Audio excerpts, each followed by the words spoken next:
நடந்து முடிந்த நாடாளுமன்ற தேர்தலில் காங்கிரஸ் மற்றும் பாஜக ஆகிய இரு பெரும் கட்சிகளே பெரும்பான்மை இடங்களை பெறாத நிலையில் கூட்டணி கட்சிகளின் ஆதரவோடு பிரதமர் மோடி 3வது முறையாக பதவியேற்றுள்ளார்.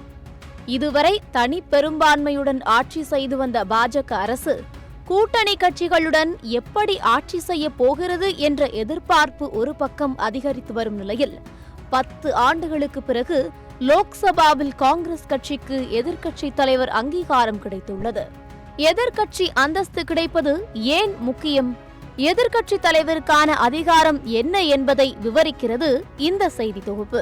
தேர்தலில் ஆட்சியை கைப்பற்றும் கட்சிக்கு அடுத்து அதிகமான இடங்களை வென்ற கட்சி, அதாவது அவையில் உள்ள மொத்த உறுப்பினர்களின் எண்ணிக்கையில் 10% மேல் பெறும் கட்சிக்கு எதிர்க்கட்சி அந்தஸ்து கிடைக்கும்.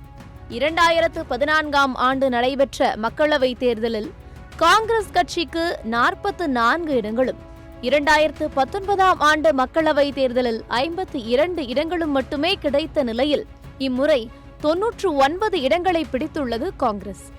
ஆட்சியை கைப்பற்றும் பாஜக 240 இடங்களை வென்று முதல் இடத்தில் இருக்க 99 இடங்களுடன் 2வது இடத்தை பிடித்து வலுவான எதிர்க்கட்சியாக காங்கிரஸ் உருவெடுத்துள்ளது. காங்கிரஸ் கட்சியை சேர்ந்த ஒருவர் எதிர்க்கட்சி தலைவராக உள்ளார். அப்படி பொறுப்பேற்கும் லோக்சபா எதிர்க்கட்சி தலைவருக்கு கேபினெட் அமைச்சருக்கு நிகரான அந்தஸ்து கிடைக்கும். நாடாளுமன்றத்தில் அமைக்கப்படும் முக்கிய குழுக்களின் உறுப்பினராக எதிர்க்கட்சி தலைவர் இடம்பெறுவார். பொது கணக்கு, பொதுத்துறை நிறுவனங்கள் மற்றும் பல்வேறு நாடாளுமன்ற கூட்டுக்குழுக்களின் உறுப்பினராக எதிர்க்கட்சி தலைவர் இருப்பார். மேலும் சிபிஐ, மத்திய தகவல் ஆணையம், மனித உரிமை ஆணையம், லோக்பால் உள்ளிட்ட சுதந்திரமாக செயல்படக்கூடிய அமைப்புகளின் தலைவர்களை தேர்ந்தெடுக்கும் குழுவில் எதிர்க்கட்சி தலைவர் இடம்பெறுவார். இதனால் ஆளும் கட்சி சார்பான நியமனங்கள் படிப்படியாக குறைய வாய்ப்புள்ளது. எதிர்க்கட்சி தலைவருக்கு தனி வீடும் ஒதுக்கப்படும். வீட்டிற்கான வாடகையோ பராமரிப்பு தொகையோ செலுத்த வேண்டியதில்லை.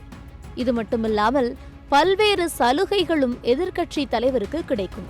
குறிப்பாக தற்போதைய அரசியல் கள நிலவரப்படி ஆளும் கட்சியில் கூட்டணி கட்சிகள் முக்கியத்துவம் பெறுகிறது.